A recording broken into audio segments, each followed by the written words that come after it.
Bonjour, bonjour, ravi de vous retrouver, mesdames, messieurs, bienvenue. J'espère que vous passerez d'agréables moments en notre compagnie. J'espère que vous apprécierez les thématiques retenues pour cette journée. Au programme de Bonjour d'Algérie aujourd'hui, le Salon international du livre d'Alger qui se poursuit du côté des pas maritimes avec vraiment une qualité de participation très intéressante. Et pour les amoureux d'histoire, vous serez ravis d'apprendre qu'aujourd'hui, Ammar Belkhoudia, cet inconditionnel de l'histoire du colonialisme, celui qui a écrit vraiment plus d'une quarantaine de livres consacrés à l'histoire de la révolution algérienne et des résistances, et aussi celle des résistances de par le monde, sera parmi nous ce matin à l'occasion d'une vente dédicace consacrée à son tout dernier livre, un livre qui pèse lourd dans la mesure où il est consacré à une personnalité remarquable. Il s'agit de l'émir Abdelkader, le fondateur de l'État algérien moderne. Donc le titre de cet ouvrage, c'est l'émir Abdelkader vu par ses adversaires et par ses admirateurs. Ça en dit long sur le personnage, n'est-ce pas? Alors, un autre événement tout aussi important en cette période, il s'agit justement comment dire, euh, voilà, j'arrive pas.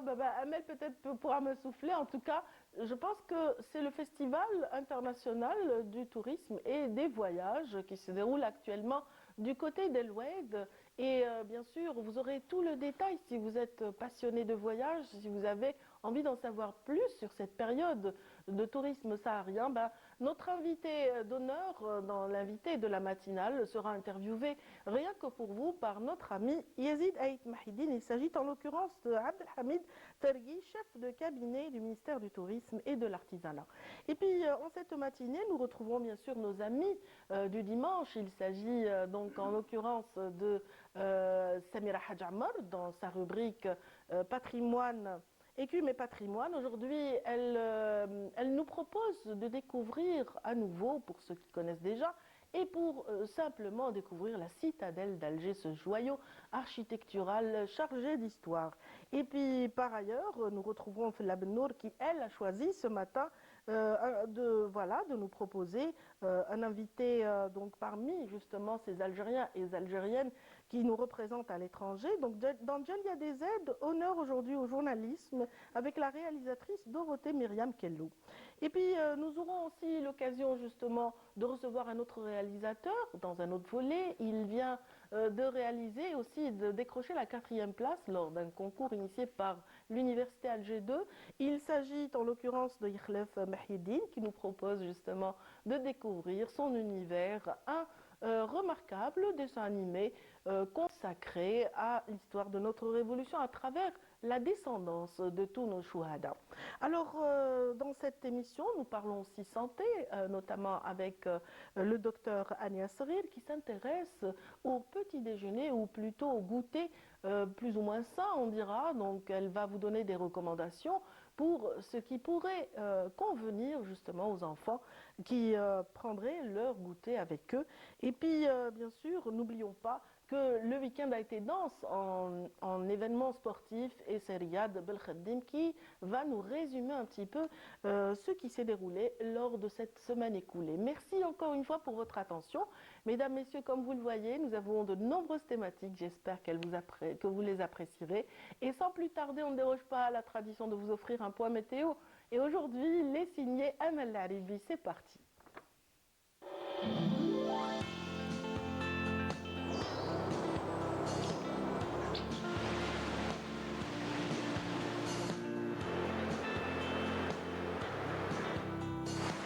موبيليس تقدم لكم الأحوال الجوية. موبيليس، معا نصنع المستقبل. Bonjour, bonjour Amel. Bonjour Nadia. Il me semble qu'on a un temps mitigé aujourd'hui. Ah, franchement, c'est un beau temps pour moi. Un beau temps pour Ah vous. oui, oui. Bah Il y aura oui, hein. de la pluie, Inch'Allah, j'espère. Hein. Allez, on va aller dans votre sens. On y va. C'est une belle journée qui s'annonce pour tous. En tout cas, le détail, c'est tout de suite avec les cartes, bien sûr. Exactement. Allons-y alors, Amel. Merci Nadia. Bonjour à tous et bon réveil. Eh bien, pour aujourd'hui, Météo Algérie a émis une vigilance orange concernant des pluies localement assez marquées. Les wilayas concernés sont plus exactement Tipaza, Alger, Blida, également Boumerdes, Tizi Ouzou, Béjaïa, Djedjes, Kilda, Nabat Tarf, où les quantités de pluie seront assez importantes. Donc soyez très prudents concernant le temps. Donc on aura des passages nuageux d'ouest en est et ces nuages vont donner quelques pluies par endroit près des côtes ouest, mais des pluies localement assez marquées près des côtes centre et est, et ces pluies seront parfois orageuses. Vers l'intérieur et les hauts plateaux ouest et centre et est, on aura quelques pluies prévues durant la journée, mais vraiment quelques gouttelettes. La moitié sud connaîtra des passages nuageux du sud-ouest vers la Saoura, le Nord Sahara, également les oasis. Ailleurs, rien à signaler, le temps restera dégagé à partiellement voilé. Et à noter des sements de sable tout au long des frontières algéro-maliennes, le Hégard Tassili, le Sahara central, le Nord Sahara et les oasis. Les températures, elles vont baisser par rapport à hier. Et Météo Algérie a prévu un minimum de 17 degrés du côté d'Al-Bayat, Tizi Ouzou, également Batna, Constantine, Sétif, 19 degrés à Alger, Galma, 20 degrés à Annaba, 21 à Oran, 22 vers Tlemcen, 18 degrés Tiaret et Jalfa. Au sud, on relèvera 24 degrés à Gardaya, 25 à Tamanrasset, 24 à Janet, 29 Bécha, 27 à Biskra, 33 à Adrar, Tindouf, 32 degrés vers In Salah, 29 Ingezam et 33 degrés du côté de Borj Bedjoukhtar. La mer aujourd'hui, elle se montrera un peu agitée sur les côtes ouest et centre, mais agitée sur les côtes est. Des vents faibles vers les côtes ouest, 10 à 20 km/h et les vents seront variables, 20 à 40 km/h sur les côtes centre et les vents seront de secteur ouest, et 40 à 50 km/h sur les côtes est, les vents seront de secteur nord à nord-ouest. Et on va faire un petit voyage cette fois-ci vers l'Amérique du Nord, où le temps restera pluvieux, vers Vancouver, également Washington et Miami, plutôt nuageux à Montréal et New York, mais un beau soleil régnera en Californie, Dallas et Mexico. Côté Mercure, on relèvera un minimum de 9 degrés seulement à Montréal et New York, 10 à Vancouver, 15 à Washington, 24 en Californie, 23 à Dallas, 25 à Mexico et le maximum cette fois-ci à Miami avec 23 degrés. Voilà, je vous retrouve tout à l'heure, juste après le journal télévisé de midi. Et d'ici là, très très bonne matinée.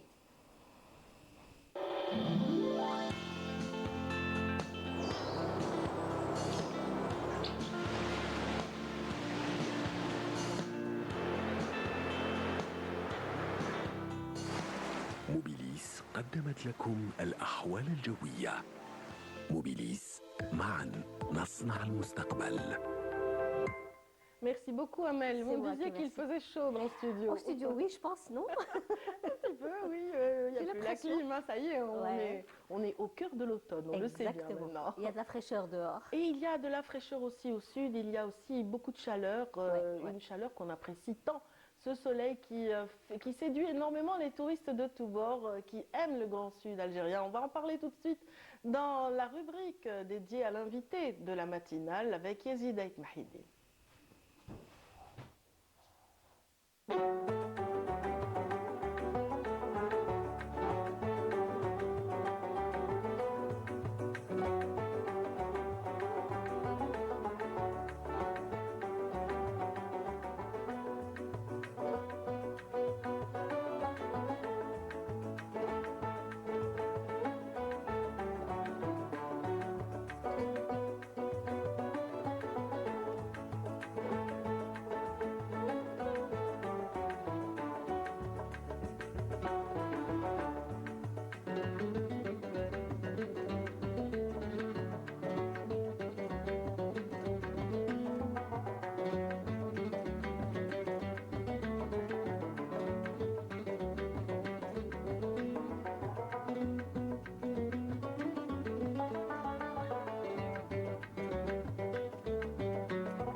instant, nous allons parler de tourisme saharien dans la rubrique dédiée justement à l'invité de la matinale. À l'honneur aujourd'hui, Abdelhamid Terghini, donc Terghini plutôt, qui est chef de cabinet au ministère du Tourisme et de l'Artisanat, interviewé tout de suite par Yazid Ait Mahidine.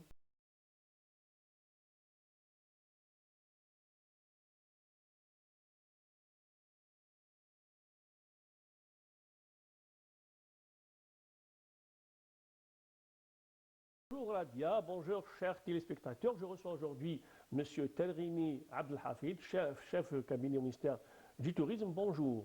Bonjour monsieur. Aujourd'hui, le tourisme saharien, c'est l'un des axes structurants de la politique touristique en Algérie. Évasion au cœur du sud, du Sahara, un produit phare, festival riche en couleurs, c'est dire un peu l'importance du tourisme saharien. Nous savons que Andrew Studer, ce grand photographe américain, a sillonné en fait le sud algérien, Janet, il était même avec une tenue de cosmonaute, et dire aussi l'importance de ce tourisme pour les pouvoirs publics. Est-ce que vous pouvez nous parler de cette approche, de cette nouvelle approche du tourisme saharien? Merci monsieur. Donc c'est vrai que le tourisme saharien représente l'axe central de la stratégie du secteur du tourisme. C'est le produit phare qu'on est en train de commercialiser depuis quelques années, notamment avec les instructions et les engagements de Monsieur le Président de la République, avec la mise en place d'un visa à l'arrivée, avec la mise en place aussi d'un vol direct à partir du capital européen et l'ouverture de plusieurs sites touristiques donc, au niveau du sud et du Grand Sud. Il faut savoir que l'Algérie, c'est 80% de son territoire est un Sahara. 24 wilayas sont des wilayas du Sud. Autant dire que notre pays recèle des trésors qui restent un peu cachés et qu'on veut montrer à nos touristes durant la saison saharienne qui débute le mois d'octobre jusqu'au mois d'avril-mai. Et cette année, donc, Monsieur le ministre du Tourisme et de l'Artisanat a lancé officiellement cette saison à partir de la wilaya de Tamanrasset le 4 octobre passé. Il a aussi effectué une visite au niveau de la wilaya de Janet, qui est la ville, je dirais, top 10 des wilayas du Sud qui sont visitées le plus par les touristes actuellement.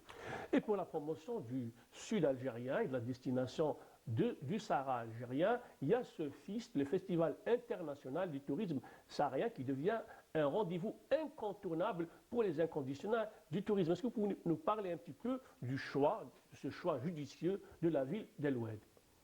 Merci. C'est vrai que le festival, donc, c'est un festival, c'est une rencontre qui a été instaurée ou légiférée par un décret en 2008.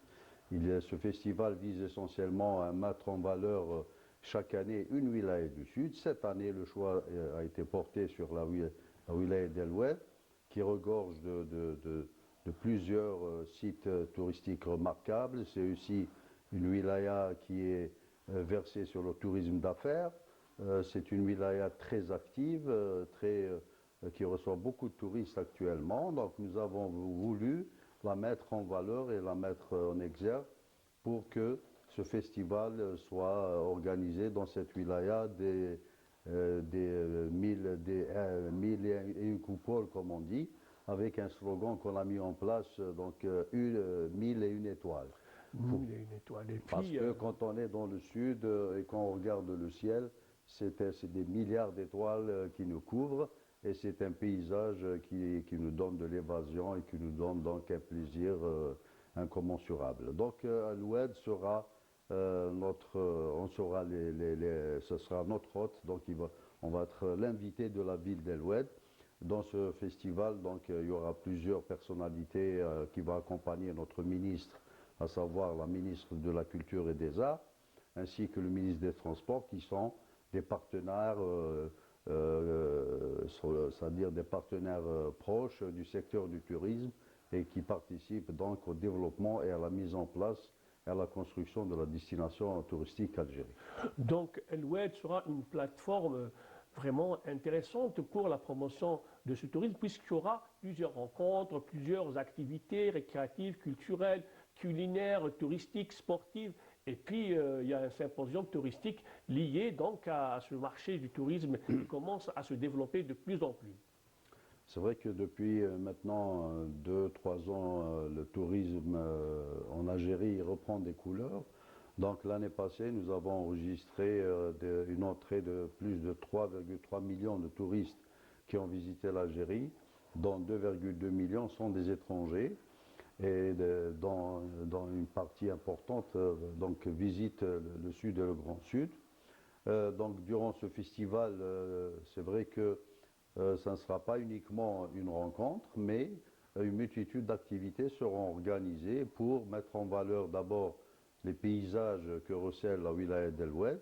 Il y aura bien sûr, après l'inauguration officielle, il y aura un salon dédié aux opérateurs du tourisme, donc les agences de voyage, les hôteliers et toute la chaîne touristique, qui seront présents pour offrir des séjours, pour offrir des idées de séjours dans les wilayas du Sud. Nous aurons aussi organisé en mars de ce festival des ateliers sur les opportunités d'investissement, sur les activités touristiques à promouvoir dans le Sud notamment. Nous aurons aussi en marge de ce festival, nous allons organiser une journée d'études au niveau de l'université où il va y avoir donc des interventions et communications sur le tourisme, la promotion, parce que vous savez que le tourisme est en pleine mutation, donc on doit s'adapter avec le nouveau mode de consommation. Le tourisme actuellement se verse vers l'éco-durabilité, donc il ne faut pas que le tourisme soit un facteur de destruction des territoires en matière naturelle, mais au contraire, le tourisme doit être éco-responsable et préserver les ressources naturelles pour le futur. Il y aura aussi d'autres activités. On va organiser un safari pour les grandes personnalités et les ambassades qui seront aussi présents, quelques ambassadeurs qui sont présents parmi nous.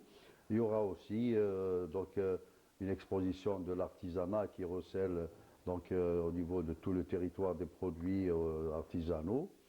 Sans oublier que le point phare de ce festival, donc il y aura un grand défilé au centre de la ville où toutes les wilayas vont exposer leur folklore, tradition et patrimoine matériel et immatériel. Ce sera un régal pour les yeux. Et puis, je voulais parler aussi de l'implication de notre communauté algérienne à l'étranger et qui devient aussi, ils font un travail vraiment de fond par rapport à la promotion de la destination Algérie, son implication pour la promotion du tourisme algérien. Est-ce que vous pouvez nous parler aussi de la présence étrangère et puis de la présence de notre diaspora à l'étranger? C'est vrai que notre diaspora est un facteur, un élément important dans le développement du tourisme en Algérie. Nous sommes en contact avec plusieurs opérateurs qui sont à l'étranger. Il y a beaucoup d'Algériens installés à l'étranger qui nous aident dans la promotion et qui alimentent l'image, la vraie image de l'Algérie, qui est l'image donc de l'hospitalité. C'est-à-dire l'Algérien est connu pour être accueillant, souriant.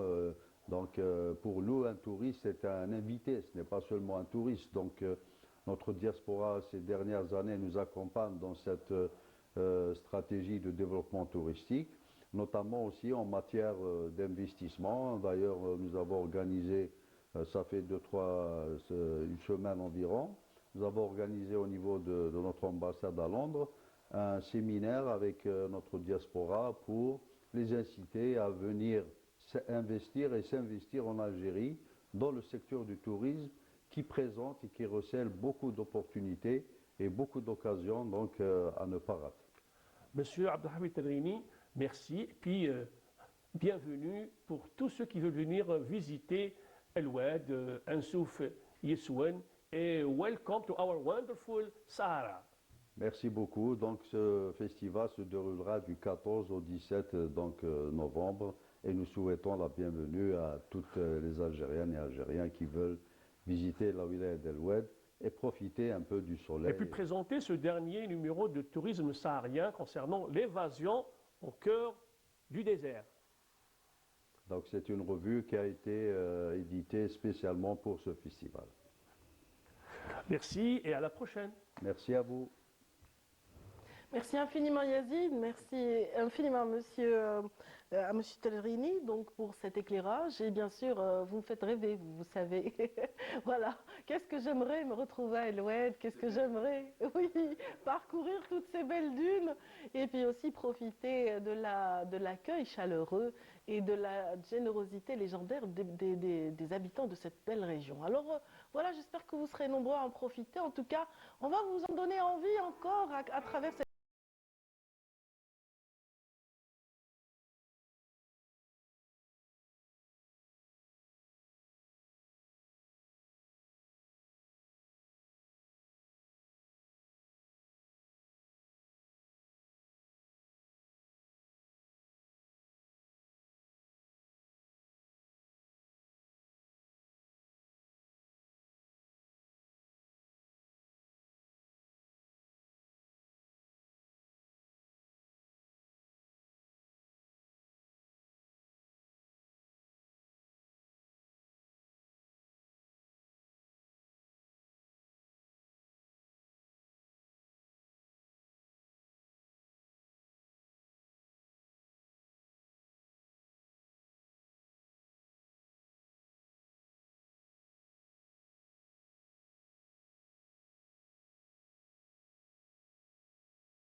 bonté parmi les Touaregs dans cette belle région, la région qui s'appelle justement Tikobawin et que le groupe a emprunté justement voilà, pour ces belles prestations musicales. Alors nous avons le plaisir justement de vous convier à ce qui se passe justement au sud, au fin fond du sud algérien. Dans un moment, nous parlerons aussi de nos Algériens et Algériennes établis à l'étranger qui rêveraient justement de profiter de cette saison saharienne et qui sont souvent nombreux à en profiter. En tout cas, avant de rejoindre Fella Benour, nous allons accueillir tout de suite, sans plus tarder, Ania Srir dans l'espace dédié à la nutrition.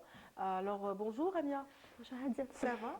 Ça va, merci à vous. Ah ben, ravi de vous retrouver ce matin. Plaisir partagé. Voilà, et on va essayer d'hausser la voix pour qu'on vous entende. Exactement, je vais faire cet effort. Et on va parler justement des enfants et puis aussi vous allez vous adresser aux parents donc, qui ont toujours besoin d'un petit conseil concernant le goûter de leurs enfants, leur collation, comment faire en sorte pour que ce soit plus ou moins sain. Exactement. Mhm. Donc l'intérêt justement de parler de ce sujet-là déjà pour la santé de nos enfants, pour leur bien-être, pour leur forme, mais d'autant plus pour les enfants car ils sont dans un âge où l'éducation au goût se fait, où le microbiote intestinal se forme aussi afin de protéger l'enfant au long cours et de lui apporter cette protection immunitaire tout au long de sa vie. Et les habitudes alimentaires qui justement s'instaurent dès le plus jeune âge. D'où l'intérêt de se concentrer sur ces habitudes-là, de rappeler encore une fois l'intérêt d'un goûter sain, car c'est généralement pendant le goûter que les petits écarts se font plus que durant les autres repas. Et C'est là que... Justement, ça m'amène à vous poser une première question, hein, Ania. Voilà, on sait qu'on a plusieurs repas au cours de la journée. Quelle est l'importance de la collation, du goûter dans ce cycle, justement? Exactement. Le repas, c'est un repas à part entière déjà, le goûter, car il permet de tenir entre le déjeuner et le dîner, de ne pas avoir ce petit coup de fatigue, d'éviter aussi le grignotage, car si l'enfant est rassasié pendant le goûter ou la petite collation de 10 heures, il va éviter de manger n'importe quoi. Là au moins on va avoir un contrôle sur ce qu'il va manger, on va préparer son goûter à l'avance et on va lui structurer un petit peu sa journée. L'idéal est de manger lorsque l'enfant ressent une petite faim, de préparer ce goûter-là, mais pour mieux structurer, idéalement, la collation à 10 heures, le petit goûter vers 16 heures. Et justement, l'intérêt de se concentrer sur un petit déjeuner sain, comme je vous l'ai dit, c'est vraiment d'apporter des habitudes et de l'éduquer au goût. Un enfant auquel on va présenter des aliments peu sucrés pour le goûter, pour les différents goûters, pour les différents repas, va plus tard, lorsqu'il sera un adulte, avoir cette perception du sucre qui est il sera plus sensible, c'est-à-dire que vous lui donnez un café qui est un peu trop sucré, il va ressentir ça comme écœurant. Comme un excès. Comme un excès. Alors si on l'éduque à des aliments peu sucrés, ça n'empêche pas du tout que ces aliments soient savoureux, juste avec moins de sucre blanc, cet enfant-là va s'éduquer au goût et avoir cette perception du sucre qui est plus saine. Voilà, j'ai envie de dire. Donc l'idéal, c'est, si j'ai bien compris, c'est de préparer l'enfant avant même l'accès à l'école. C'est-à-dire Exactement. commencer à lui inculquer des habitudes alimentaires pour qu'à l'école, il ne soit pas tenté. Parce que Surtout, là, il y a le mimétisme qui intervient. On a les Exactement. enfants qui ramènent des goûters mais ça se fait justement sucrés. très tôt. Oui. Ça se fait très tôt, dès la diversification alimentaire. On ne va pas rajouter du sucre dans son petit Suisse, on ne va pas rajouter trop de sucre dans ses aliments, dans les gâteaux qu'on va préparer maison. On va essayer de diminuer cette quantité de sucre afin de l'éduquer et de l'entraîner à se suffire d'une petite quantité. D'autant plus qu'à cet âge-là, c'est très important de protéger le microbiote intestinal. Le microbiote intestinal, c'est des bonnes bactéries qui sont là pour protéger notre système immunitaire, c'est ce qui permet la fermentation des aliments. Ça a un lien direct avec la sécrétion de dopamine, de sérotonine. La dopamine, on sait que c'est l'hormone du plaisir, du bien-être, mais la sérotonine, c'est une hormone très importante qui est liée aussi à l'humeur, à l'anxiété, à l'apprentissage selon les dernières études. Et c'est d'autant plus important de protéger le microbiote intestinal, ces bonnes bactéries, en lui apportant des aliments, des bons aliments qui vont favoriser ce bon microbiote intestinal et éviter justement de le dérégler. Avant d'aller vers ces bons aliments, parlons d'abord de ceux qu'il faut abolir et qui pourraient perturber ce microbiote dont vous parlez. Le premier aliment qu'on doit abolir, plutôt diminuer car c'est juste très difficile et compliqué de l'abolir complètement, c'est le sucre blanc. J'étais sûre que vous alliez parler du sucre. Exactement, c'est le sucre blanc et tous les aliments. C'est dur même pour les adultes, alors. Voilà, mais dès l'enfance, ça va devenir justement moins dur car c'est à cet âge-là que l'on s'habitue que l'on intègre des habitudes qu'on garde souvent très longtemps dans la vie. Donc le sucre blanc, pourquoi? Il y a beaucoup d'aliments qui ont un effet sur le pH de notre corps. Notre corps régule lui-même son pH. Mais il y a des aliments qui vont être plus alcalinisants et donc mieux pour notre corps, et d'autres aliments qui vont être acidifiants. C'est-à-dire qu'ils vont perturber ce pH et donc créer un état inflammatoire qui est propice à l'obésité, à d'autres maladies, malheureusement, il y en a beaucoup. Et ces aliments-là, justement, à éviter, sont les aliments qui vont acidifier le pH de notre corps. D'accord. Le sucre est l'un de ces aliments, le sucre blanc, qui va acidifier le corps, plus encore, car il y a acidifié et il y a participer à une forme de dégénérescence, ce qui est très grave. Et donc, quand on voit un goûter que beaucoup de parents estiment être normal, alors qu'il contient beaucoup de sucre et que Il y a ce les jus, sucre les blanc, sodas qui contiennent énormément de c'est, sucre. exactement. Et souvent, à la dernière minute, les parents ont tendance à acheter ça et à mettre ça dans le sac. Exactement, du petit. sachant que le sucre est dégénérescent, c'est-à-dire qu'il a un effet dégénérescent sur les cellules. Donc, c'est la première chose à enlever. Mais il y a aussi beaucoup d'autres aliments qui sont acidifiants, donc on doit les diminuer, peut-être pas les enlever complètement. La farine blanche, on peut remplacer la farine blanche par des céréales complètes, même si ce n'est pas toujours évident, même pour les adultes. Il y a une alternative, c'est les céréales semi-complètes. Maintenant, il y a beaucoup de boulangers à la demande, ou à la maison, pourquoi pas, qui font ça. C'est des céréales, c'est des pains semi-complets, c'est-à-dire il y a un petit mélange. Ça permet quand même d'avoir moins de farine blanche et d'avoir des céréales qui vont nous permettre d'avoir des glucides, des sucres lents et plus d'énergie tout au long de la journée. Alors, voilà. y a-t-il encore d'autres Bien sûr. éléments La dans liste cette est liste longue, mais Oui. on va quand même donner les plus importants. Voilà. Nous avons parlé du sucre blanc, de la farine blanche. Tout ce qui est industriel a un effet acidifiant. Tous les petits biscuits industriels qui contiennent des colorants, des conservateurs, des additifs alimentaires, des améliorants, ont un effet acidifiant, voire dégénérescent. Donc tout ça, c'est à abolir. Autant que les chips.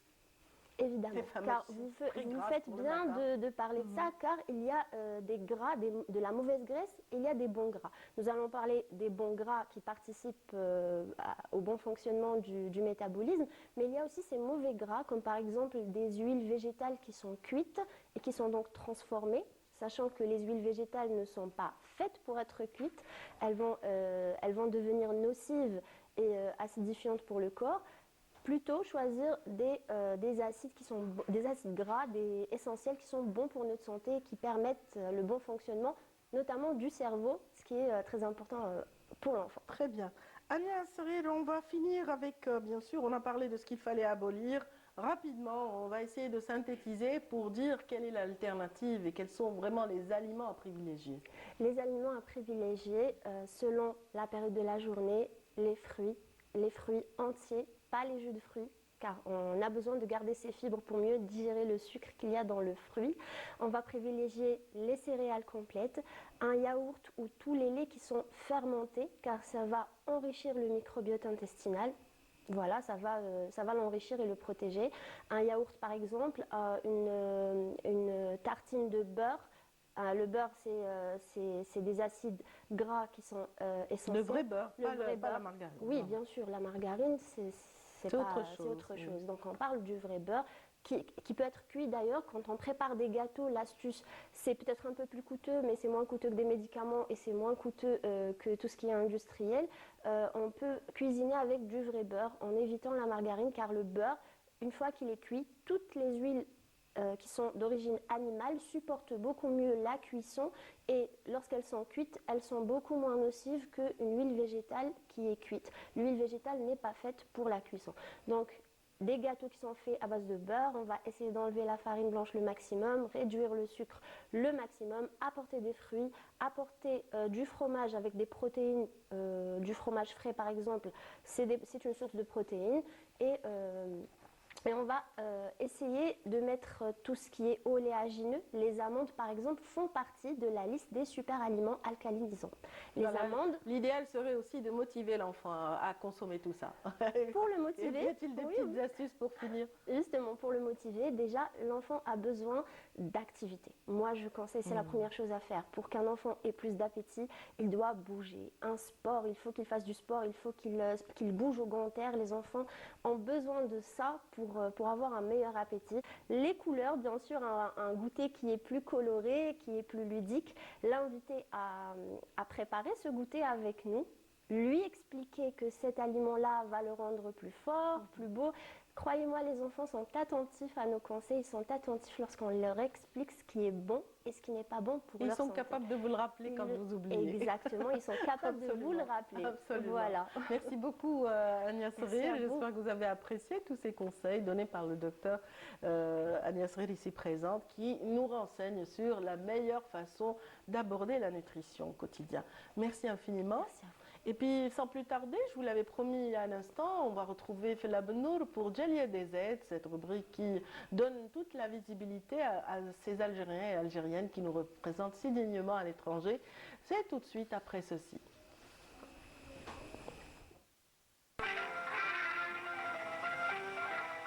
حنا كارت بوبيلر لا كلاسير خرجت مجاهدين، خرجت فنانين، خرجت لي زارتيست، خرجت بينهم مصطفى بوطاجين.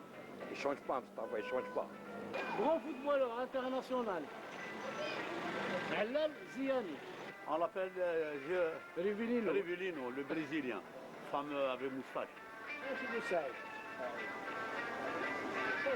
C'est un pur hasard. Très bien. Ancien footballeur tennis. Saïd, ben voilà. Gellal. Saïd Gellal. Voilà. On a la boule ballon كيف كيف. On a des fous qui arrivent là. Marius. مريض سعد Oh, مريض. خويا. أنا مبريكولي. واش راك انتم على بوالا ما كاع ثلاثه هما انتم هنايا tous les acteurs les grands sportifs Missouri champion d'Algérie champion d'Afrique et il est là les méditerranéens médaille d'or les Benguetaf le directeur de le Bouhouma Benguetaf ou Abdullah Guetaf le grand musicien le grand Moujahid il était là Betat Jamil Abou Hired était caché ici شكون تاني tous les grands en fait c'est la petite cache-pas qui يهربوا من القصبة يجوا يتخباو هنايا ils sont pris en charge par toute la population parce que les militaires ne rentrent pas là c'est des retrouvailles vraiment c'est génial ben voilà c'est là-bas c'est ma référence c'est mon enfance ici je reviens toujours ici اسمع لا كلاسير وكور. لا كلاسير وكور. جي تقول لهم بلاد سجعان. On habitait là et je suis né ici au 33. Là, quand j'étais tout petit, je faisais les dessins sur les murs. Et donc, les gars, les Beaux-Arts, je ne savais pas ce que c'est les Beaux-Arts. Je ne savais même pas comment ça s'écrivait. Je pensais que c'était B-O-Z-A-R. Beaux-Arts, c'est quoi ça? C'était brillant à l'école. Très très brillant.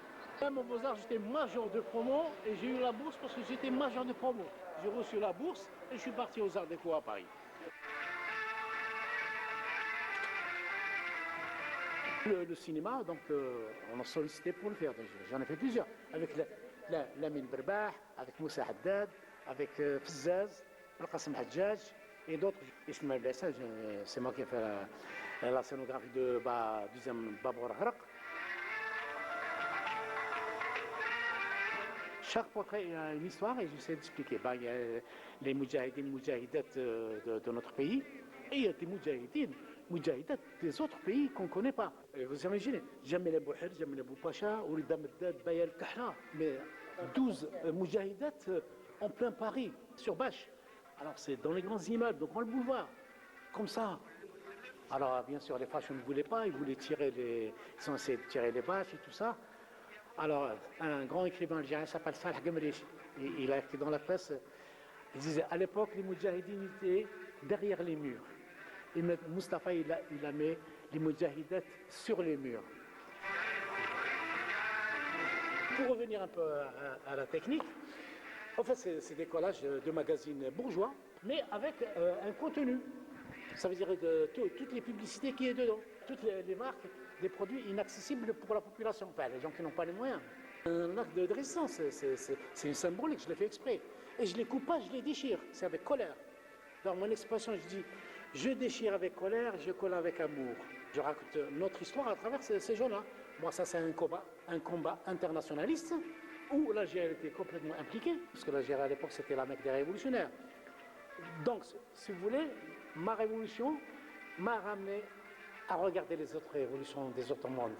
Et donc c'est pour ça que ma perception elle est plus internationaliste que nationaliste. On a donné des exemples à tous les pays africains, pays latinos, tout ça. D'ailleurs, pas mal de mouvements de libération s'appellent FLN, FLNKS, FLNC, FLN ceci, etc. Donc c'était à l'époque, c'était porteur. Enfin, je connais Eldridge Cleaver qui était à Alger avec les Black Panthers. C'est moi qui faisais les affiches des Black Panthers avec Donald Cox. Donc tous ces gens-là, enfin, j'étais imprégné par ces mouvements-là. Bon, ça fait plus d'une vingtaine d'années que je suis galeriste. Enfin, galeriste, c'est mon atelier et c'est ma galerie qui donne sur la rue, tout ça. C'est un jeu de mots qui s'appelle Artbribus. C'est pas Artbribus, comme l'abribus du bus, là on attend, mais c'est Artbribus.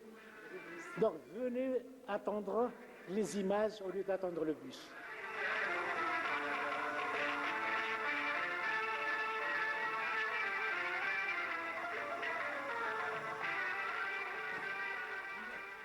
C'était là un portrait du sympathique Mustapha Boutadjine, justement qui était au micro de Fella Benour, qu'on retrouve tout de suite d'ailleurs dans Djel, il y a des aides après ceci.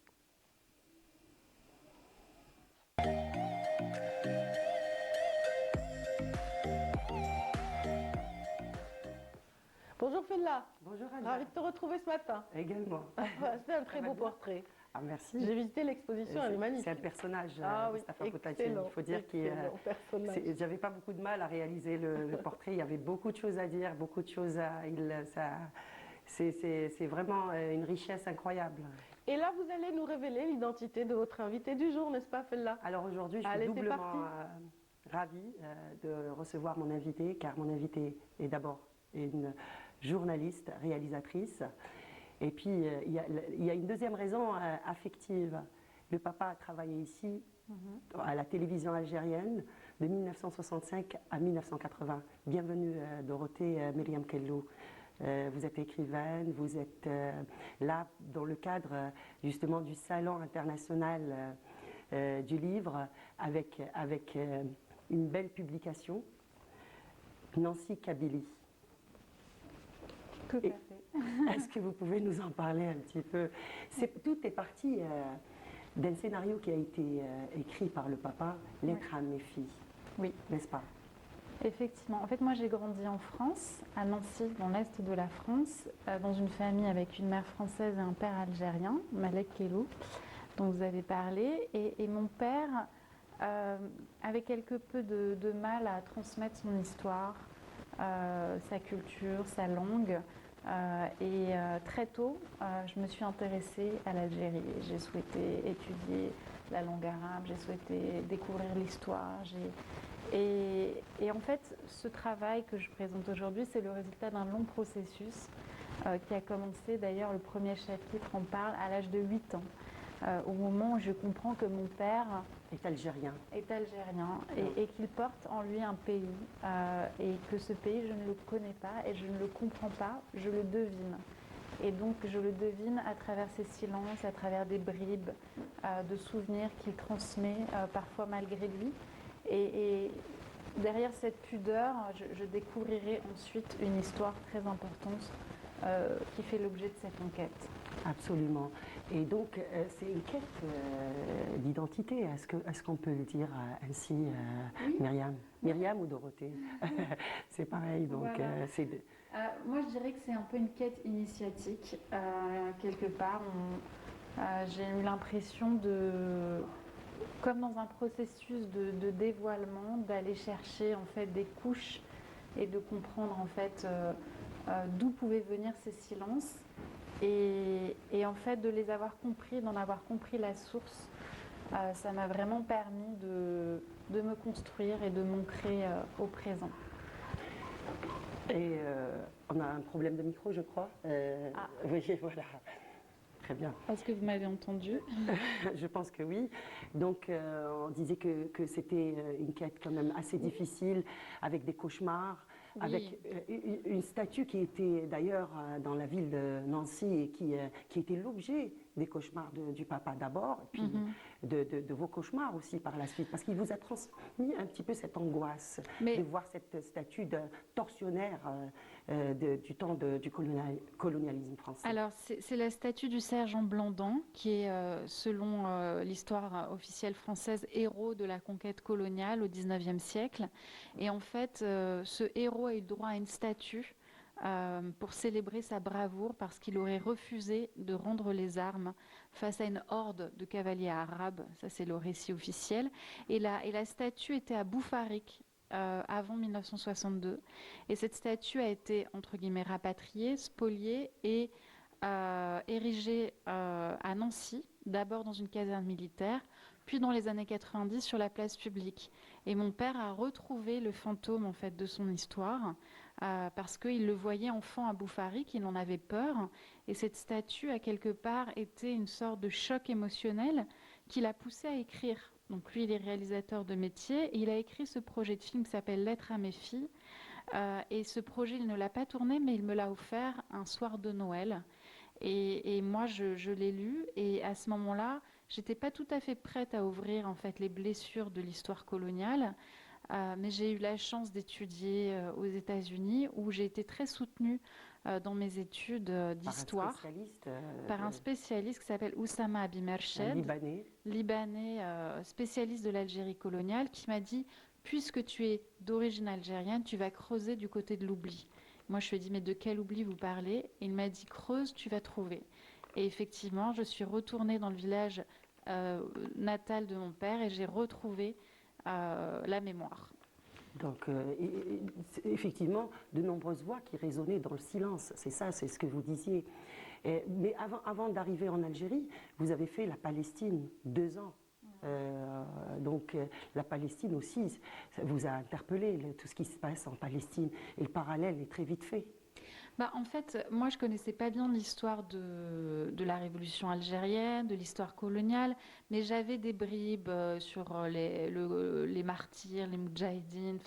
Et quand j'étais en Palestine, en fait, je me souviens d'un moment particulier, quand j'ai visité des villages de Palestiniens qui avaient été déplacés de force au moment de 1948, de la Nakba, de la catastrophe en arabe, et j'étais face à ces ruines et j'ai senti un vertige immense en me disant en fait il y a une histoire sous ces ruines, et peut-être que ça m'a renvoyé à mon histoire, à l'histoire d'une Algérie en fait que je serais amenée à documenter ensuite, une Algérie qui peut raconter l'histoire des déplacements forcés organisés par l'armée française pendant la guerre, et des déplacements qui ont touché près de 3 millions d'Algériens. 3 350 000 Algériens. Voilà, alors il y a ceux qu'on a déplacés dans des camps, qu'on appelait, selon la terminologie de l'armée française, des camps de regroupement, qui étaient finalement des lieux de concentration de population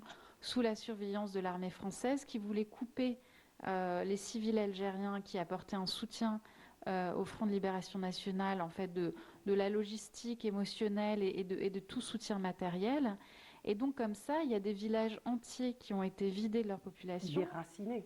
Voilà, et qui souvent ont été détruits. Oui. Et donc, je retrouvais la thématique des ruines, Atlal en arabe, qui est finalement un leitmotiv aussi de la poésie arabe.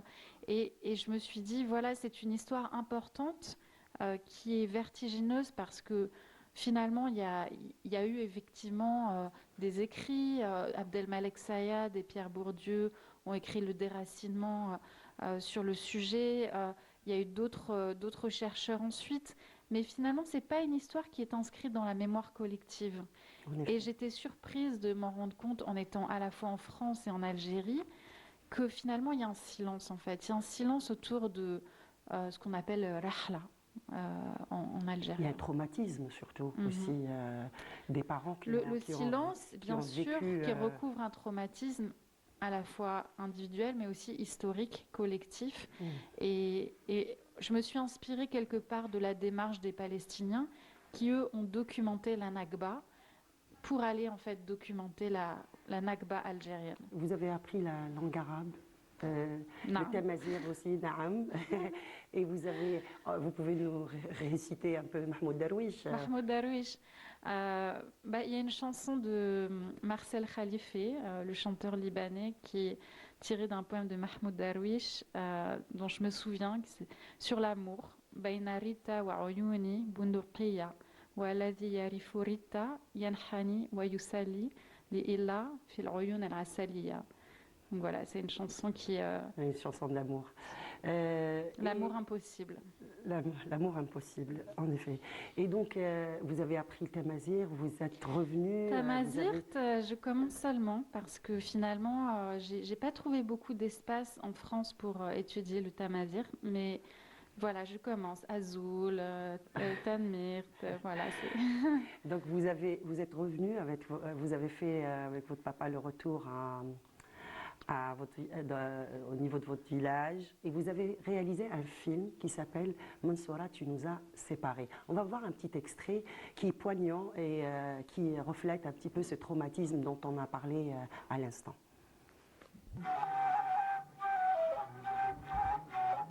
غادي نسكرها مليح انا في الكاميو بعد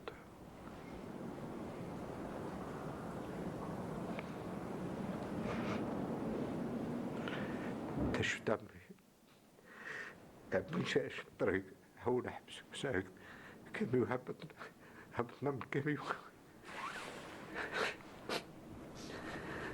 انا ما كنتش عارف وين رايحين وانا مشدو في بعضنا حتى هذوك النساء ولا ما هضروش معنا هبطنا في منصورة من بعد عرفت هاد الدخلة تاع منصورة من بعد باش عرفت في ذاك الوقت ما عرفتش ما كنتش نعرف منصورة أكل ما نعرفهاش أكل فيلاج تاع منصورة ما نعرفوش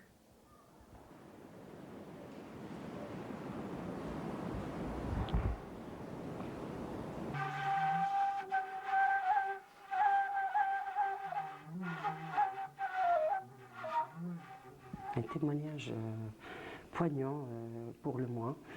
Et c'est qu'un petit fragment de toute l'histoire. Vous avez projeté ce film partout. Vous avez aussi décroché des prix par rapport à ce film, notamment un prix de l'ASCAM, c'est ça? Le prix de l'ASCAM et d'autres prix. Quelle était la réaction des gens qui ont vécu cela?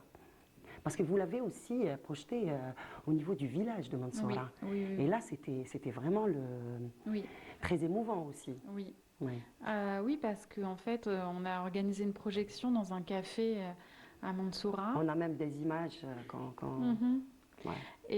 Et donc mon père est venu pour l'occasion, il y avait ma sœur, les enfants, voilà, donc c'était un peu déjà un retour familial, et puis tout le monde s'était mis sur son 31, voilà, c'était vraiment un moment particulier, et puis je pense le sentiment d'être honoré aussi, c'est-à-dire de reconnaître une mémoire. C'était important de le projeter à Mansoura. Voilà, c'était important de le projeter et de sentir que je n'ai pas trahi en fait leur mémoire, leur témoignage, et qu'ils me faisaient confiance.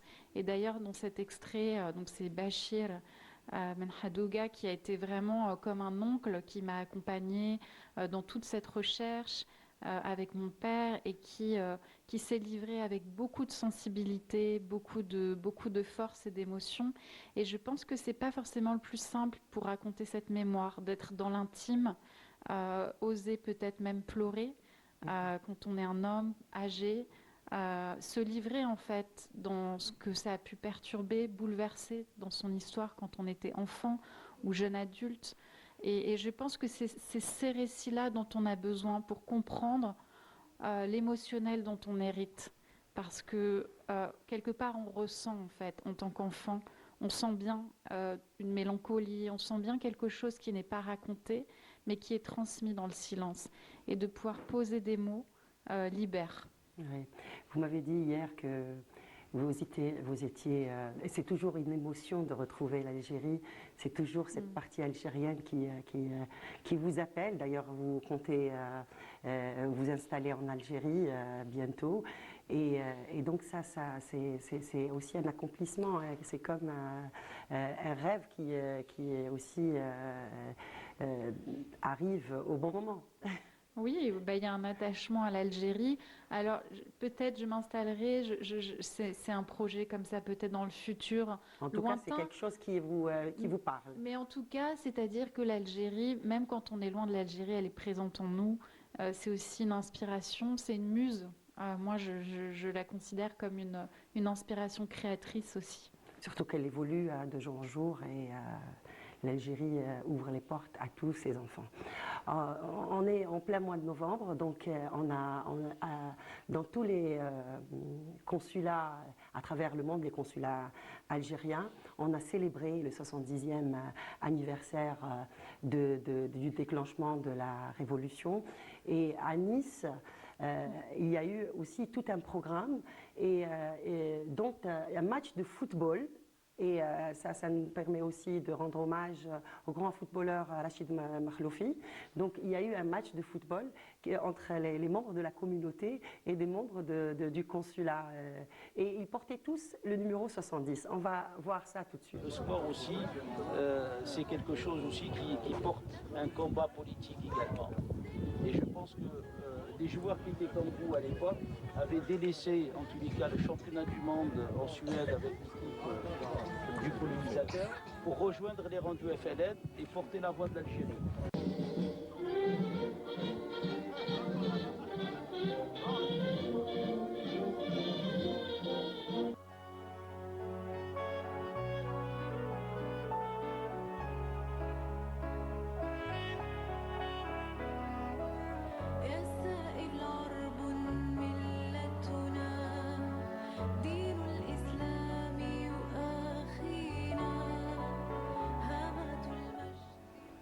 Donc on voyait à l'instant Fawzi Dib, le consul général de Nice, qui a rendu hommage à quelques figures aussi de la Révolution, dont Bachir Ouazen et Houria Moustfaï. Donc je rappelle, Dorothée Myriam Makellou, votre livre, c'est Nancy Kabylie, qui a aussi remporté le prix de la Grande Mosquée de Paris, il faut le rappeler, et qui est en vente actuellement en Algérie. Merci d'avoir accepté notre invitation. Merci à vous. Et j'espère qu'on se reverra très bientôt. Merci. Merci beaucoup Fella, merci également à votre invité. Et bien sûr, l'histoire est au cœur de la préoccupation de nombreux auteurs, à l'instar de M. Amar Belkhodja, qui sera notre invité également ce matin. Nous le verrons dans un instant, mais on va vous permettre d'abord de sillonner les espaces consacrés à cette nouvelle édition du Salon international du livre d'Alger. C'est avec justement notre reporter Hamid Rebouh qu'on va découvrir notamment la participation arabe à cet événement.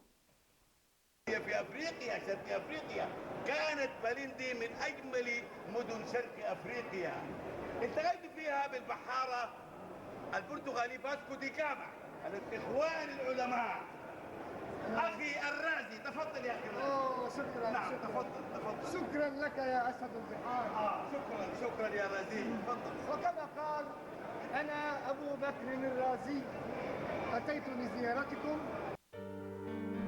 Captivant un public en quête d'évasion et de divertissement, l'artiste soudanais Rachid Ahmed Issa Mohamed réinvente l'art ancestral du conte. L'histoire qu'il mise en scène est simple. C'est l'histoire des oulémas musulmans. Il offre aux spectateurs une chance de comprendre et de se connecter. أننا نقدم معلومات ثرة عن علماء المسلمين. On donne des informations sur les ulémas musulmans. Aujourd'hui, le mobile a remplacé le livre, le cinéma et les médias. Je pense que l'avantage d'une telle présentation culturelle est que les jeunes puissent la diffuser à travers les réseaux sociaux pour que tout le monde en profite.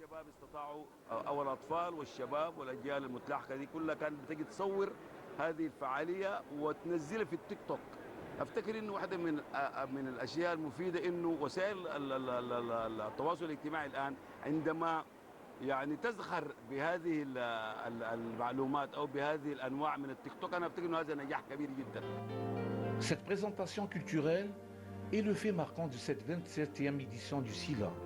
Avec 300 000 titres exposés, cette édition propose une immersion dans la diversité littéraire et culturelle mondiale, soulignant la place de l'Algérie sur la scène culturelle arabe et africaine.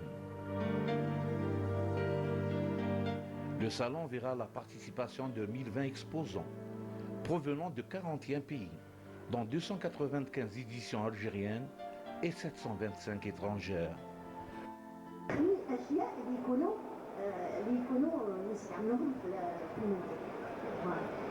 Le programme culturel rassemblera 350 invités de 24 pays, avec 12 pays arabes, 7 pays africains, ainsi que la contribution de Belgique, France, Italie et d'Amérique du Nord, faisant du SILA une véritable plateforme. Cette année, le Qatar est l'invité d'honneur. Un pavillon de 200 mètres carrés est dédié à la littérature et la pensée qatari, accueillant une importante délégation d'auteurs, d'éditions, d'artistes et d'intellectuels.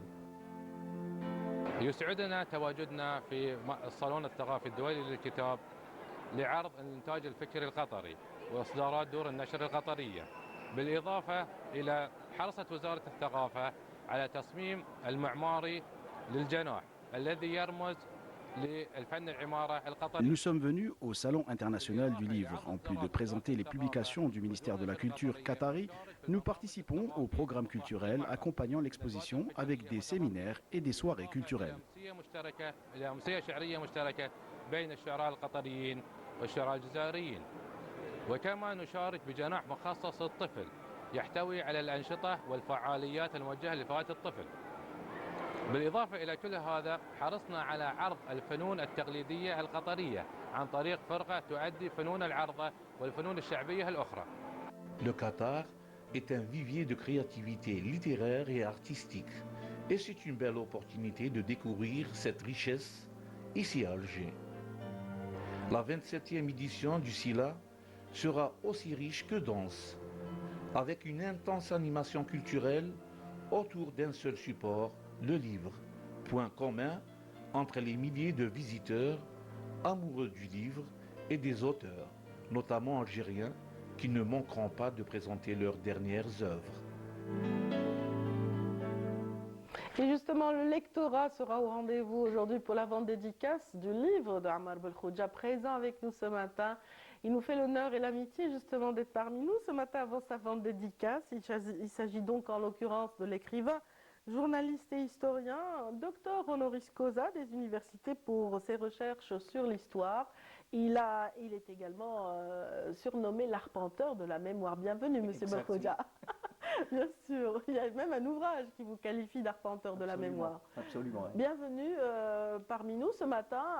On va parler de votre ouvrage, le temps de dire bonjour à notre amie Samira Hadjamar qui est là, qui adore la lecture et la littérature. Oui, et j'aime beaucoup ce que fait Monsieur Belkhouja, surtout en ce qui concerne Momo.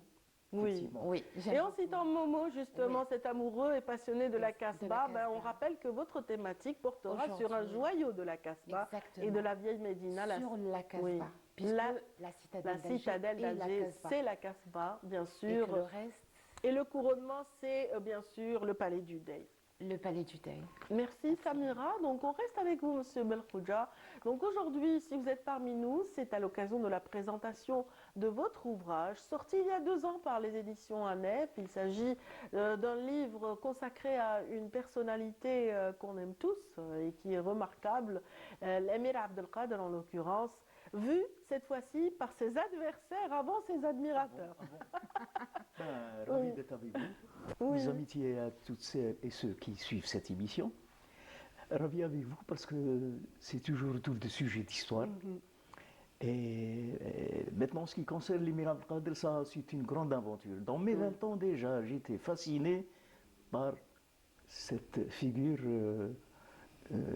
ce grand résistant, dans mes 20 ans. Puis ça va continuer. J'avais peu d'ouvrages à l'époque, sauf que mes premiers livres que j'ai lus sur le personnage c'est celui de Mosfar Ashraf, Algérie Nation Société, et celui de Mohamed Chérif Sahli, Abdelkader, le chevalier de la foi. Puis ça va continuer. Étant un grand admirateur de ce personnage, je me suis dit, il va falloir que je me mette sérieusement à ses traces, avec cette vocation dans l'investigation. J'ai déjà signé un premier ouvrage il y a une quinzaine d'années chez Alpha, avec pour intitulé L'émir Abdelkader, ni sultan ni imam. Ni sultan ni imam. Je vais tout simplement dire que sa démarche dans la construction de l'État algérien ne s'est jamais hasardé à se proclamer imam, et pourtant un homme d'une foi ardente, des connaissances sur l'islam. Il était commentateur du Saint-Coran. Il n'a pas osé se proclamer imam ni sultan. Pour lui, le sultanat est une institution révolue. Il a voulu expliquer qu'il est là à la tête d'une résistance, évidemment, mais aussi dans la construction d'un État. Et celui qui construit un État est un homme politique, est un homme d'État. Il s'est révélé comme un constructeur d'un État moderne qui pouvait, s'il n'avait pas été bloqué par l'invasion française, l'État d'Abdelkader aurait pu rivaliser avec tous les autres États d'Europe. À ce sujet, j'ouvre une parenthèse pour parler de ses admirateurs, de ses adversaires, pardon. Il y a Alexis de Tocqueville. Alexis de Tocqueville, il avertit le personnel politique français, le personnel militaire français, pour leur dire attention, il faut bloquer ce progrès, cette évolution de l'État d'Abdelkader. Sinon, ça va faire tache d'huile. Et Alexis de Tocqueville est un monsieur qui réfléchit bien, qui était conscient que l'État en construction de l'émir Abdelkader pouvait s'imposer dans la sphère internationale et même européenne, ce qu'il ne voulait pas, ce qu'il ne désirait pas. Très bien. En tout cas, vous avez mis en lumière plus d'une centaine de textes justement laissés par les adversaires de l'émir Abdelkader. Et vous nous permettez d'avoir une lecture de cette personnalité très complexe à travers ses écrits. Moi, je suis de cet avis que jusqu'à nos jours, la personnalité de l'émir Abdelkader n'est pas encore cernée entièrement. Des recherches se poursuivent. L'écriture de l'histoire étant une écriture perpétuelle, donc ça va, ce n'est pas, on ne va pas boucler la boucle, ça continue parce qu'on n'a pas à notre disposition l'ensemble des archives de l'émir Abdelkader, dont une grande partie est encore entreposée dans les institutions françaises. Je reviens aux adversaires. Et leurs textes. Oui, aux adversaires. Les adversaires, j'ai compulsé une bonne vingtaine de livres que je n'avais pas à ma disposition au même moment. C'est-à-dire que c'est une recherche qui se faisait comme avec des pas de fourmis. J'imagine, mais qui aboutit en tout cas avec vous. Une vingtaine d'ouvrages d'où je puisais tous les témoignages sous forme de citations. Et il y a des citations de militaires qui l'ont combattu, d'hommes politiques, d'historiographes. Je citerai entre autres Bugeaud lui-même. Bugeaud, l'implacable ennemi de l'émir, qui n'est pas parvenu à le faire soumettre, qui n'est pas parvenu à triompher dans le combat sur l'émir Abdelkader. Et il apporte son témoignage et qui vous dit ceci, que l'émir Abdelkader est une espèce de prophète. Une espèce de prophète qui est parvenu à mobiliser derrière lui son peuple. Il vante la vertu guerrière. Pourquoi la vertu guerrière? C'est que l'émir, en adoptant la guérilla, en adoptant une stratégie militaire assez originale, assez spéciale, va lui permettre de remporter des victoires sur l'armée d'invasion, qui était plus forte, qui était 10 fois plus forte. Et la guérilla est une méthode de guerre qui permet aux plus faibles de triompher sur le plus fort. Absolument. Voilà un peu cette guérilla qui va être adoptée par l'ALN plus tard et par beaucoup d'armées des mouvements nationaux des temps modernes. Sans oublier l'originalité de la Smala, donc, qui était Alors, unique. la Smala, c'est encore une originalité. C'est une originalité, oui. Mascara détruite, Tagdemt, la deuxième capitale, détruite et envahie par les Français, il va innover. Une capitale itinérante. Il va innover une capitale itinérante. C'est incroyable. Et cette Smala va se déplacer tous les 3 jours, tous les 4 jours, toutes les semaines, d'un endroit à un autre pendant 2 années consécutives. Les Français étaient sur les dents de n'avoir pas mis la main sur cette Smala qui comportait 12 000, non, certains historiens parlent de 30 000 habitants. Hein. Et c'est un génie, c'est un génie. Oui. C'est un génie qui a forcé l'admiration de ses propres ennemis. Absolument.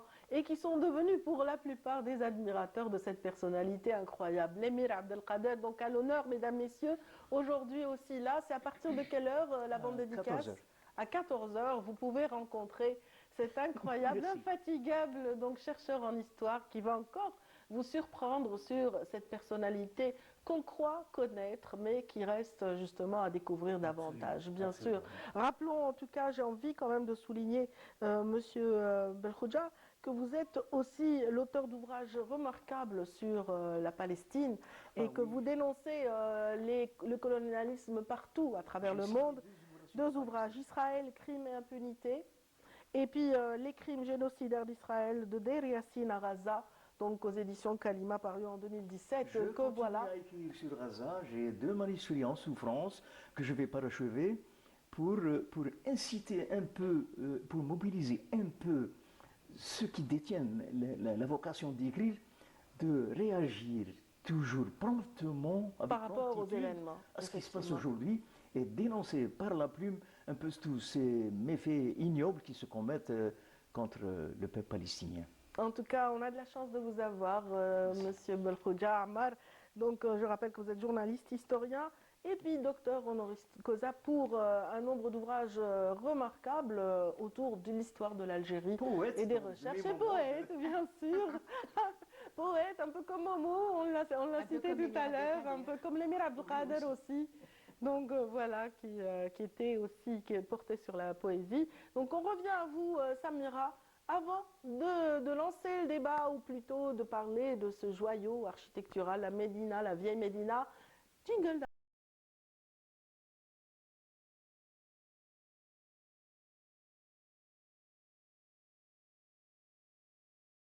Bonjour Samira. Bonjour, bonjour Monsieur Belkhouja. Oui, alors je propose une halte touristique, historique, culturelle, une halte au sommet d'Alger à 118 mètres d'altitude par rapport à la mer. Un endroit stratégique, un endroit historique, la citadelle d'Alger, ou on devrait le dire, la Casbah d'Alger, le cœur, ou alors la nouvelle Médina, puisque la vieille Médina, c'est ce qui avait qui allait jusqu'à la mer, qui allait jusqu'à la mer, exactement, qui elle à la base avait été fondée bien avant la citadelle d'Alger. Alger, on sait qu'elle a été fondée par Bolorin Ibn Ziri.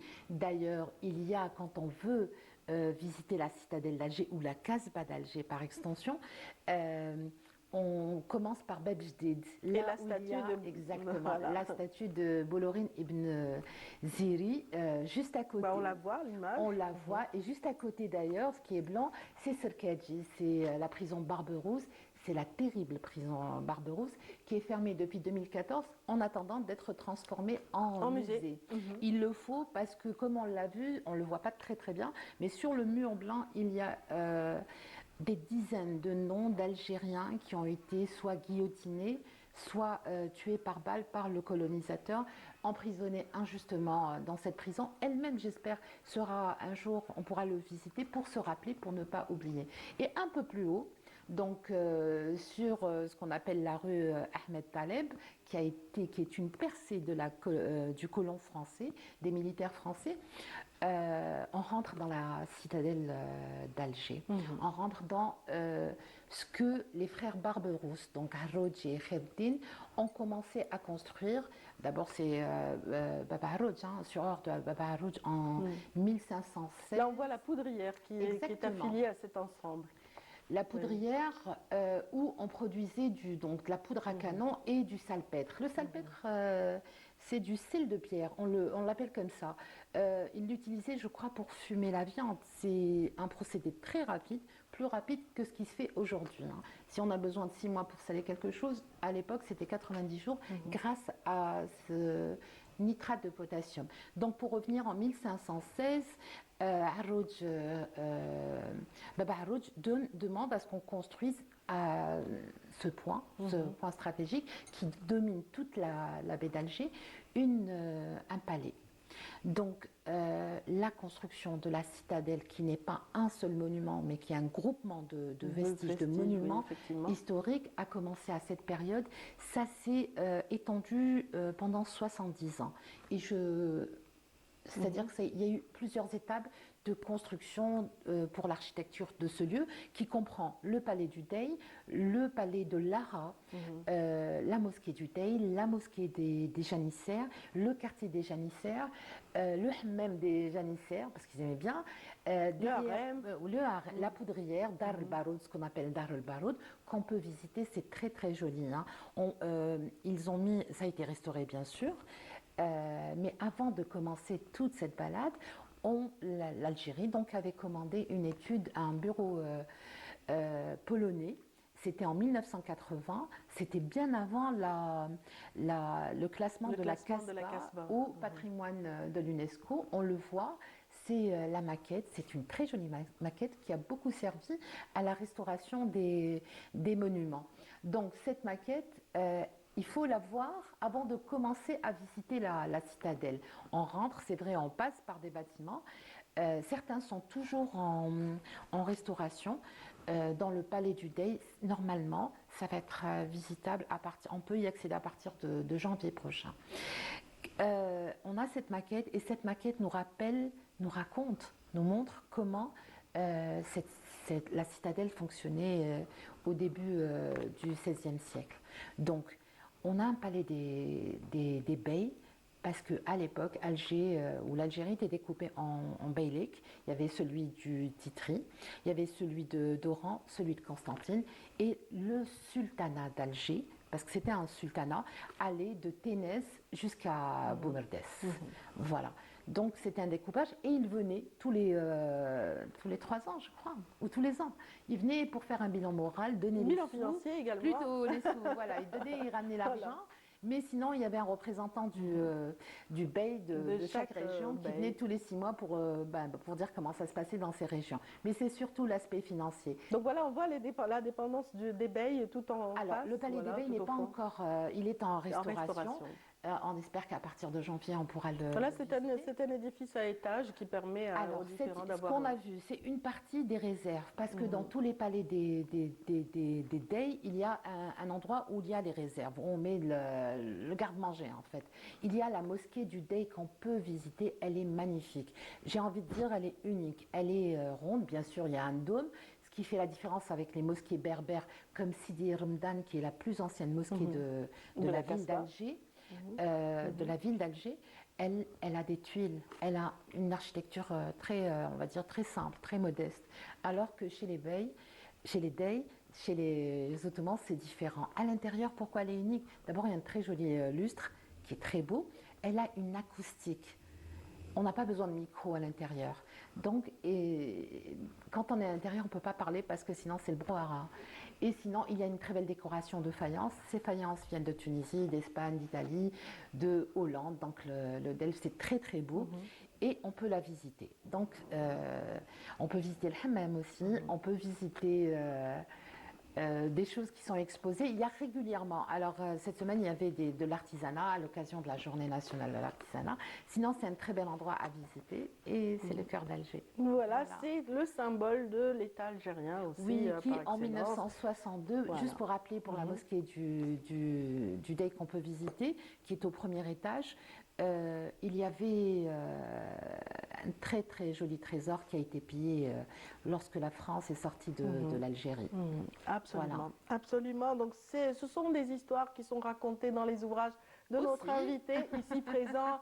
Ammar Belkhoudja nous a fait l'honneur justement d'être ici pour annoncer sa vente dédicace aujourd'hui à 14h au Salon international du livre. J'espère que vous serez nombreux à le suivre à cette occasion. Donc en tout cas, on continue de parler d'histoire, mais cette fois-ci de célébration de cette histoire. Le 70e anniversaire du déclenchement de la Révolution a été célébré partout à travers l'Algérie, mais aussi à l'étranger, à l'instar du Centre culturel algérien de Paris, donc qui a célébré à cette occasion, donc qui a célébré l'occasion par un événement autour du 7e art, et c'est Ahmed Bdjaoui qui a animé une conférence. Donc il est interviewé pour vous et rien que pour vous par Afaf Belouchet qui nous fait son compte rendu ce matin.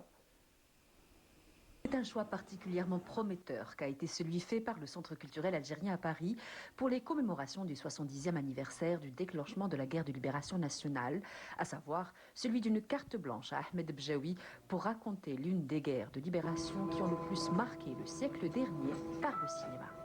C'est des choix personnels, c'est des choix aussi de films qui sont divers. Il y a l'école documentariste, par exemple, avec le film sur l'émir Abdelkader.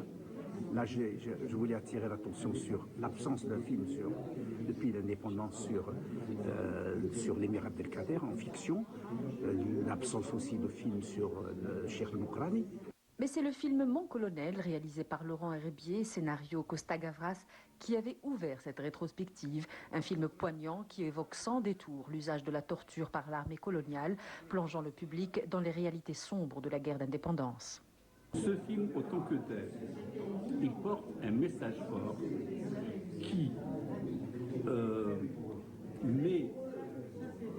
inscrit dans la longue durée la torture et ses répercussions des années plus tard. Est-ce qu'il est juste?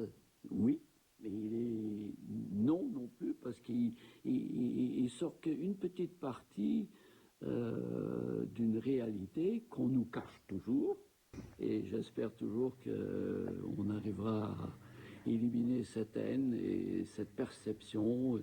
C'est une peste, hein, il faut lire Camus. Mais si les films projetés abordent chacun une facette unique de l'histoire, elle met également en exergue le regard de notre société sur cette grande histoire, comme La Maison jaune ou Chronique de mon village, des œuvres qui invitent à découvrir des récits intimes, parfois poétiques, souvent bouleversants, mais pas que. Les Algériens aiment rigoler, c'est un peuple qui aime l'humour. On ne peut pas faire un cycle sans montrer un film comme Mascarade. Un film d'innocence, un film qui montre la beauté d'âme des Algériens. C'est La Maison jaune d'Armand Hakka. Il y a donc aussi un film qui raconte la guerre d'Algérie, la guerre d'indépendance de manière différente, c'est Chronique de mon village. Un cycle de soirées cinématographiques riche en émotions qui montre une fois de plus que le cinéma est un passeur de mémoire, un miroir de l'histoire et un lien puissant entre les générations. Des soirées ouvertes au public jusqu'au 11 novembre prochain. Les sportifs ont participé à cette histoire glorieuse de l'Algérie et bien sûr, tout de suite, vous l'aurez deviné, on passe au sport avec Liad Belkhadim. Bonjour. Bonjour Nadia. Ravi de te retrouver ce matin. Ravi également. Voilà. On va tout de suite ouvrir avec toi une page sportive après ceci.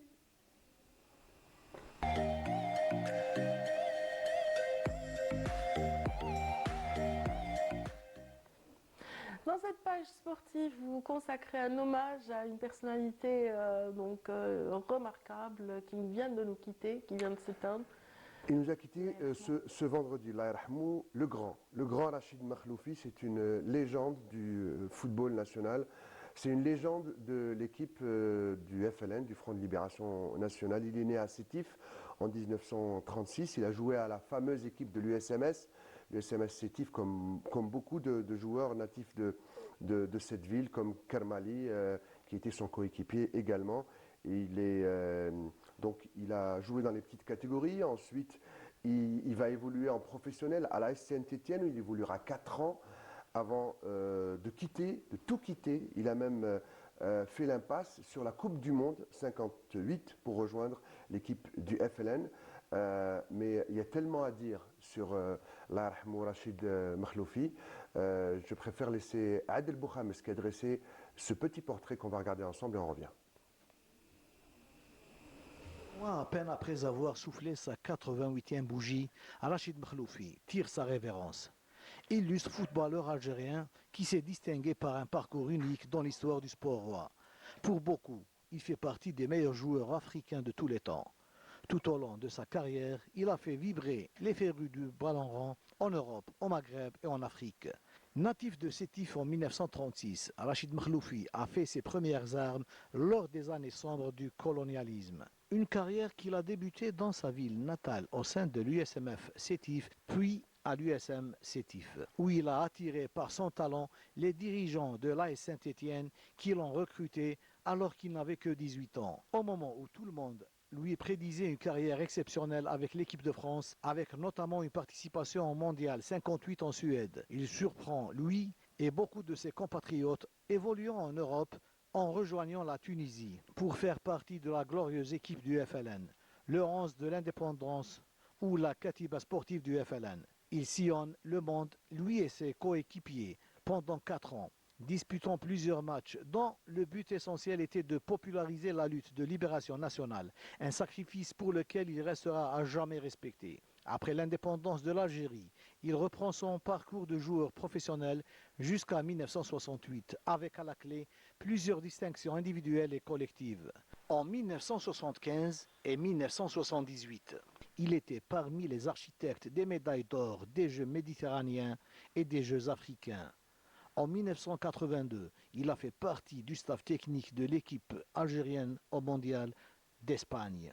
Son rôle en tant que joueur, entraîneur et dirigeant ayant façonné le football algérien fera de lui un exemple et une source d'inspiration éternelle pour le sport et pour tous ceux qui luttent pour leur liberté. Et on passe à un résumé en 3 minutes, Riyad. Alors rapidement, juste pour vous dire que la dépouille du Moudjahid Rachid Makhloufi est arrivée sur le tarmac à Walid Boumidine hier soir aux alentours de 22h. Il sera inhumé aujourd'hui, juste après Salat al-Dohr, au carré des martyrs d'El Alia. On va aller très vite, puisque Allah yarhamou, toutes nos condoléances à la famille Makhloufi.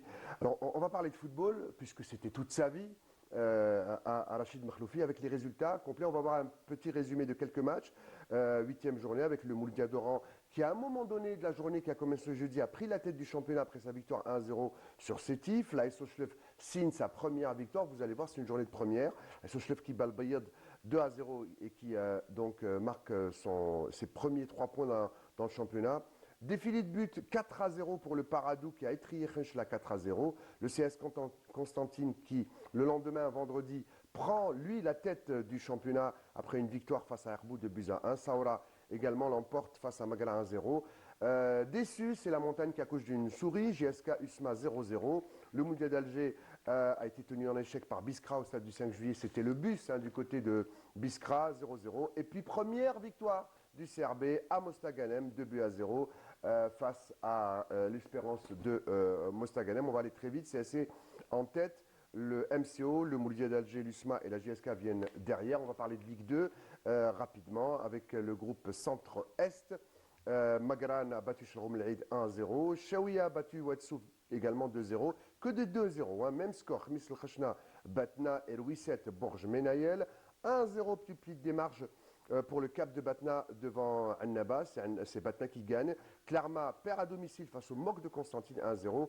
Il y a JSD Jijel qui l'emporte face à Ouergla 2-0. Reste à jouer à Eskhrob Al-Harraj, c'est Ruisset qui est en tête. Merci et beaucoup. Puis on va terminer avec rapidement quelques résultats. L'Arbaat Mouchen 0-0. Koléa pareil face à Meshlia. Match nul, c'est une histoire de match nul. Khmis Miliana Mostaganem et Saïda Tiaret, un but partout. Cet après-midi, pour terminer, je vous promets, Radia Ben Aknoun Kouba, c'est le derby algérois. Aujourd'hui, Bessar Jdid reçoit Nahdi Dissandé et Elbia reçoit mascara. Voilà, j'ai fait le plus vite possible. Voilà, on va lancer le générique de fin tout de suite. Ça indique justement que ce moment passé avec vous avec grand plaisir touche à sa fin. Merci pour votre attention et passez une excellente journée. Merci Riyad. Merci Radia, Merci à dimanche beaucoup. prochain. Merci. من جبالنا طلع صوت الأحرار ينادينا للاستقلال. من جبالنا طلع صوت الأحرار ينادينا للاستقلال. ينادينا للاستقلال، لاستقلال وطننا. ينادينا للاستقلال، لاستقلال وطننا. تضحي